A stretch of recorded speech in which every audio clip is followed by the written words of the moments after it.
Hey everyone, welcome back to Bold Faith Bible as we continue and wrap up this study in 2 Corinthians. So exciting to get to the end here. We're going to see the application, the final word that Paul has to the Corinthians of like, hey, get your acts in order, get encouraged, get on the things that you need to get on doing. We're going to jump into 2 Corinthians 13 and hear how Paul closes out his letter of exhortation to the church in Corinth. Let's pick up in 2 Corinthians chapter 13, starting in verse 1. This is the third time I am coming to you. Every matter must be established by the testimony of 2 or 3 witnesses. I gave a warning when I was present the second time, and now I give a warning while I am absent to those who sinned before and to all the rest. If I come again, I will not be lenient. Since you seek proof of Christ speaking in me, he is not weak in dealing with you, but powerful among you. For he was crucified in weakness, but he lives by the power of God. For we also are weak in him, but in dealing with you, we will live with him by God's power.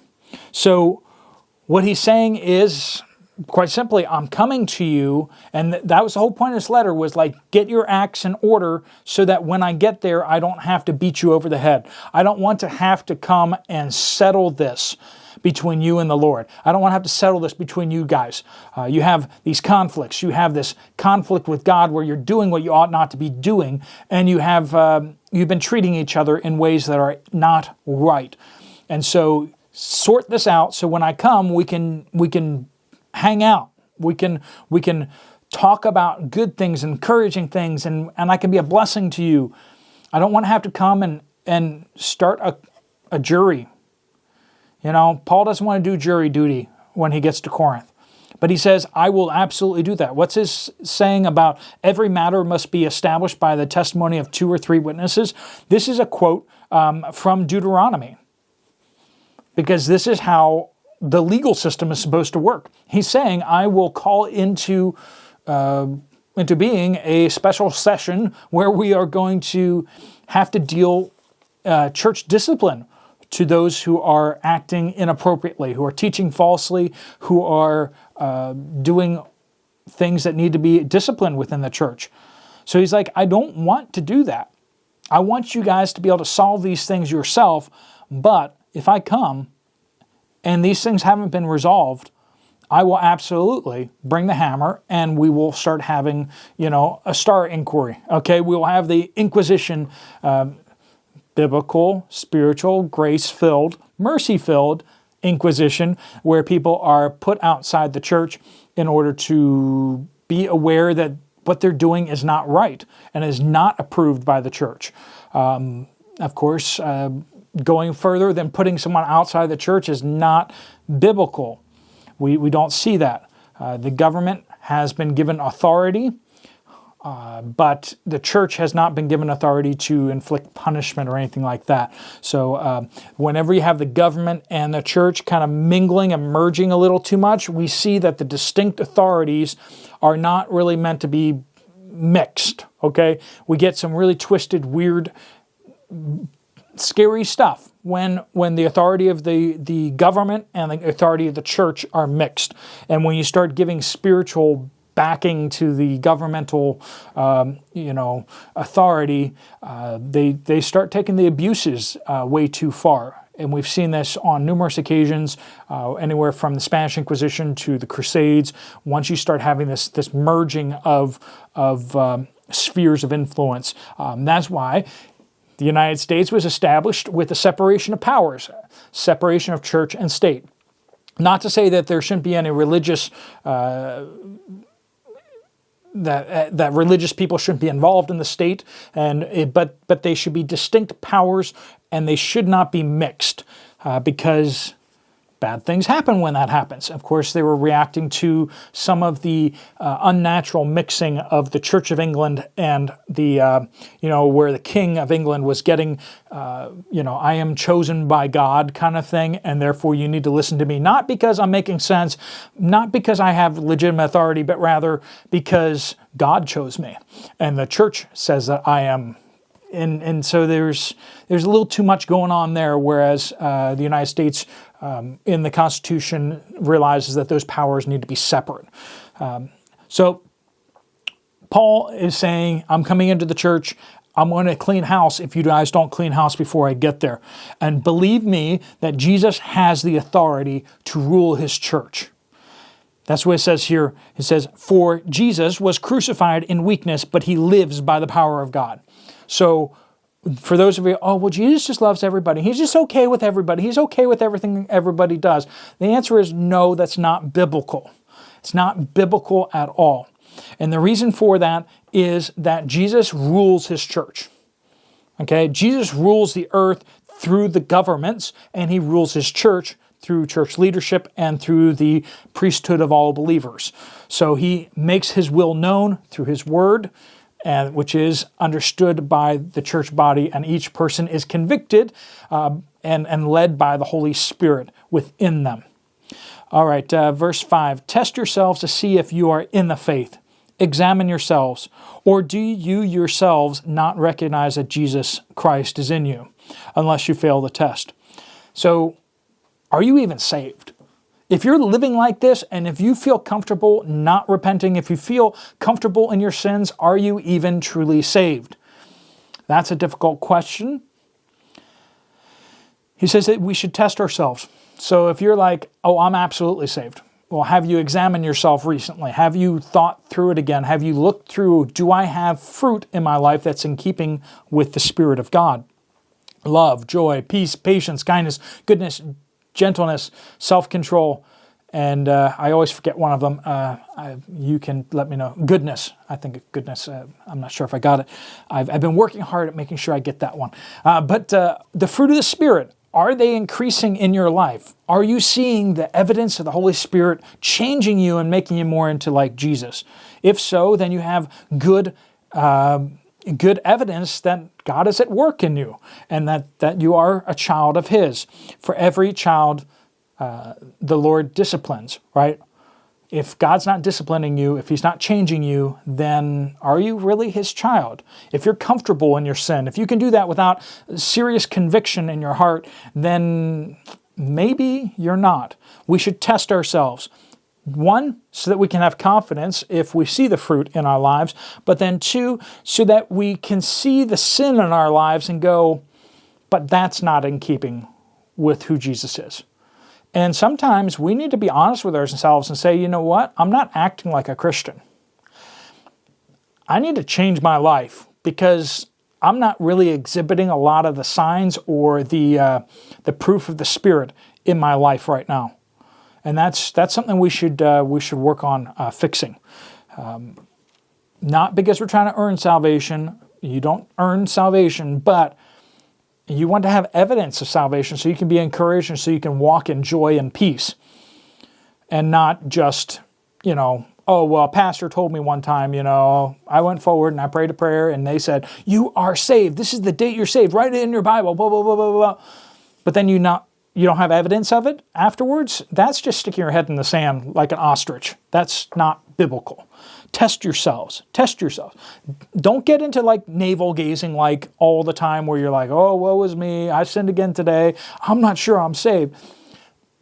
Don't let it, everything in balance. Don't let it overwhelm you. And don't get to the point where you're like, I lost my salvation again today. That's not what we're talking about. But having occasionally a serious conversation with the Lord and a serious time of self-examination is absolutely biblical. I find the best time for that is during communion or Eucharist or whatever you call it, the Lord's table. Have a time of reflection. Am I walking the way I ought to walk? Are there things that are in my life that are displeasing to the Lord? And to do that in the company of other believers. I see that person over there. They're really like Jesus. Am I becoming more like that? Or since the last time, have I become less like that? It's an honest question to ask. And I hope you will recognize that we ourselves do not fail the test. Paul's like, we exhibit the fruit of the Spirit, don't we? But we pray to God that you do nothing wrong.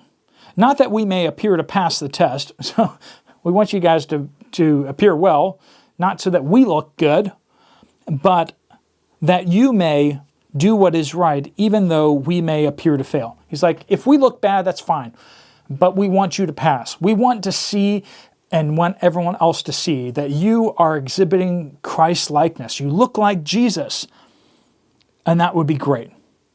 For we can, verse 8, for we can't do anything against the truth, but only for the truth.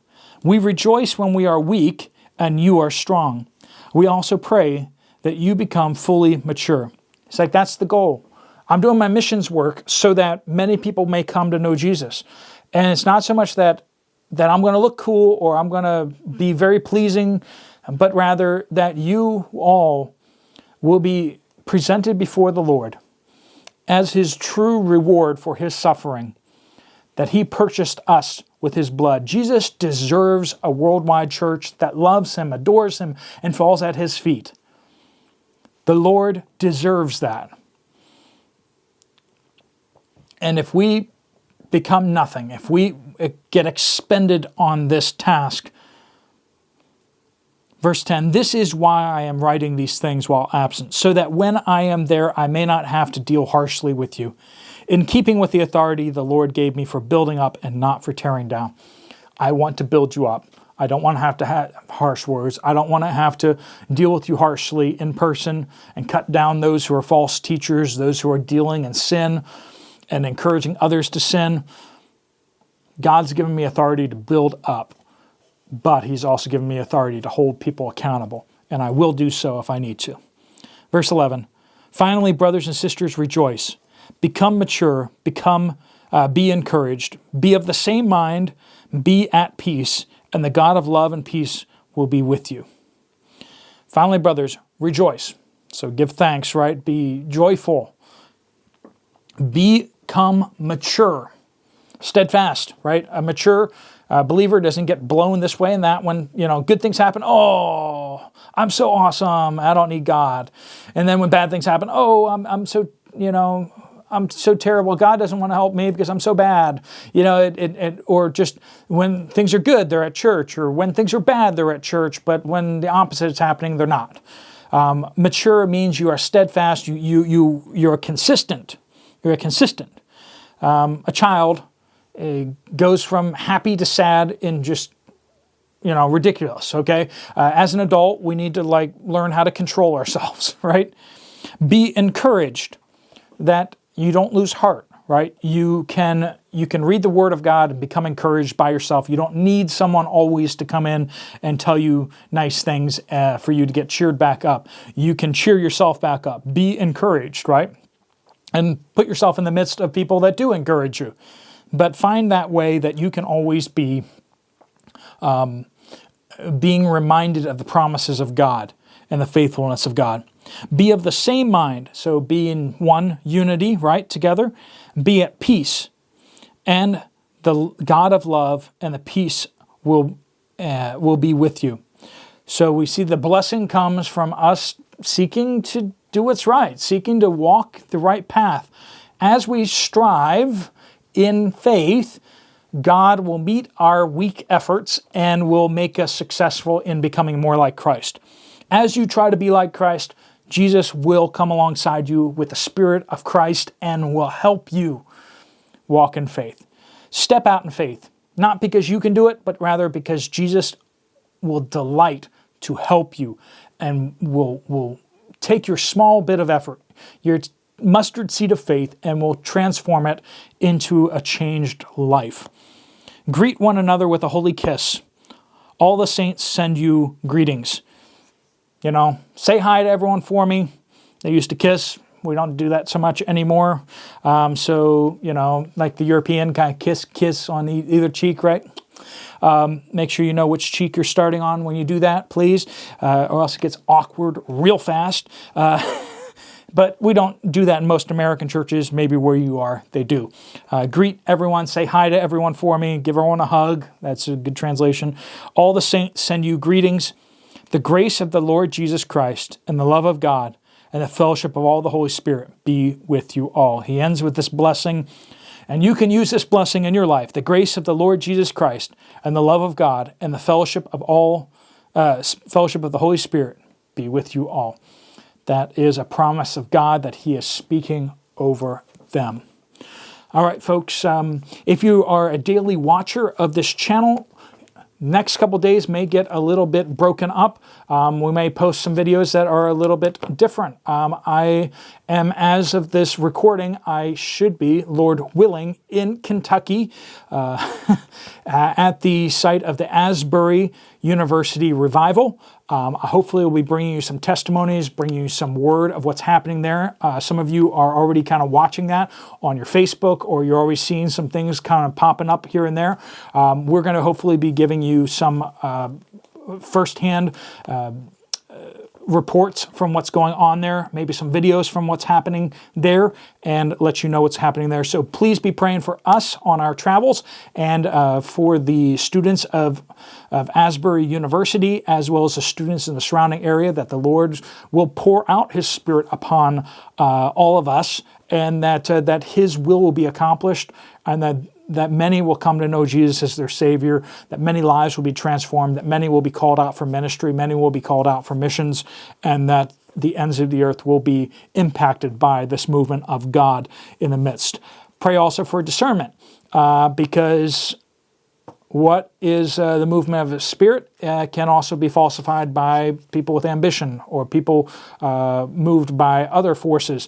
So, and oftentimes the two are commingled. In previous revivals, that is something that happens, is the false revival happens as well as the real revival, and it's hard to discern between the two.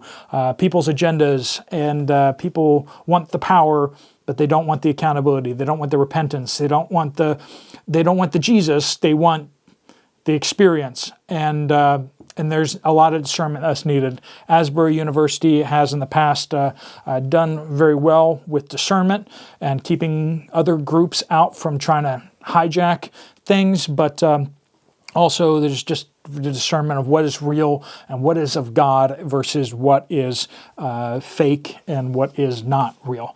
So I'm going to be trying to do a little bit of that on the ground there, but of course we don't want to criticize things that may be the Lord. We want to let the Lord discern and weigh what is actually happening. So, like I said, pray for the students there at the university and the community, as well as for us, as we are there to try to document and try to capture some of this for the glory of God. All right, folks, that may make things, daily Bible study may be a little bit upended. We'll see how long we're there and see kind of what happens, see if my car makes it.